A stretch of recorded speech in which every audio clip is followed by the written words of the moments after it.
Kalau Pancasila memang ada Pak Kardi, UMKM itu kenapa susah dapat kredit? Yang ngurus UMKM itu jujur aja teman-teman anak-anak muda yang jualan market digital.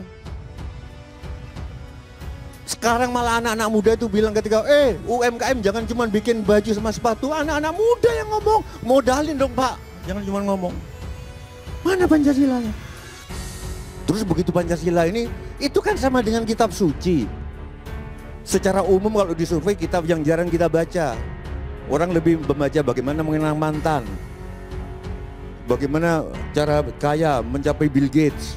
Itu yang banyak dibaca. Tapi begitu kitab suci dibakar di Swedia, marah semua. Saya bilang yang sebetulnya membakar kitab suci atau mereka yang menyulut api kitab suci, atau mereka yang mengaku yakin terhadap kitab suci tapi korupsi. Mana yang membakar kitab suci? Kita nggak esensial mikirnya. Sekarang misalkan aku bikin definisi dasarnya Pancasila misalkan. Karni Ilyas adalah orang yang suaranya serak dan digemari. Digemari dari tukang sapu sampai presiden. Gak tahu Pak Jokowi, ya gak tahu, tapi pasti gemar juga gitu. Terus ada orang yang suaranya serak tapi tidak digemari. Dia mengaku Karni Ilyas. Per definisi ini sudah dia, kalau ini misalkan undang-undang tadi gak sesuai dengan Pancasilanya. Aku bikin lain lah. Yuni Shara, ini peraturan dasarnya, ini Pancasilanya misalkan. Yuni Shara adalah penyanyi mungil, berambut pendek, good looking tapi tidak radikal, yang menyanyi Mutiara yang Hilang. Terus ada Syahrini nyanyi itu, saya Yuni Shara. Enggak, kamu enggak berambut pendek.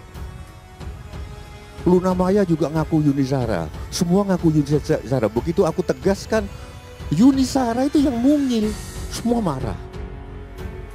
Ini yang kejadian Mbak. Pancasila sebetulnya sorry to say, ada atau enggak sih? Ada atau enggak Pancasila itu?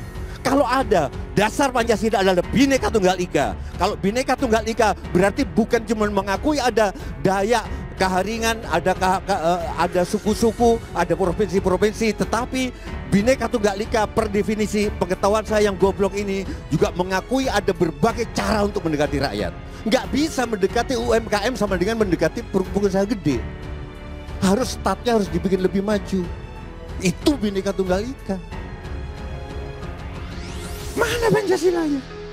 Terus kita ribut begitu Puan ngomong gini, yang tersinggung yang di Komite Mbak Siombing atas nama politik, masyarakat Sumatera Barat. Kalau menurutku seluruh suku bangsa harus tersinggung. Karena kalau Pancasila kita kaya sekarang.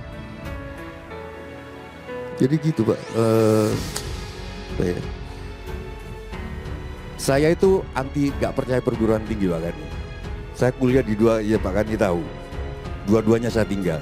Nilai saya tinggi-tinggi semua. Saya matematika ITB, saya teknik sipil ITB juga. Dua-duanya saya tinggal. Karena saya nggak percaya kampus. Tapi untuk yang ini saya percaya, dosen saya mengatakan sumber daya alam itu ada 5, Pak Fadlizon. Materi, ruang, energi, waktu, dan keanekaragaman. Sekarang gimana kita mau ngomong negara ini Pancasila kalau ada orang mengharamkan musik terus kita caci maki? Banyak teman saya yang dulu pemusik tiba-tiba nggak main musik. Oke kata haram, pasti dia punya alasan dengan kitab sucinya, ya monggo. Yang penting dia nggak melarang saya main musik. Apalagi sampai melarang saya mengagumi penyanyi tadi. Itu kita loh. Enggak, kalau kita Pancasilais, kalau ada orang pakai celana cingkrang atau apa, hargai juga. Karena itu pasti dari penalaran mereka. Yang penting mereka nggak maksa kita, Mbak Irma. Itu loh, tapi dimaki-maki di medsos dan dibiarin sama pemerintah. Masa main musik haram? Ya biarin, itu pendapatnya mereka. Yang penting mereka nggak maksa kita. Binekanya itu, nah berarti per itu Pancasila itu sebetulnya mungkin nggak ada, sehingga yang disindir Mbak Puan tadi semuanya. Ayo kita, dan saya ingin mengutip terakhir adalah tulisannya Ariel Heryanto, Profesor Emeritus di Monash University, Agustus tahun ini, Mbak, tanggal 8 Agustus. Begini tulisannya, Pak Asrius. Bung Karno itu sangat berperan besar di dalam Pancasila, tapi dia nggak pernah menggunakan stigma anti Pancasila terhadap lawan-lawannya. Bung Karno menggunakan Pancasila untuk berangkul semuanya, termasuk kebablasannya komunis itu, kebablasannya yang, tetapi dia tidak pernah menggunakan stigma saya Pancasilais kamu bukan.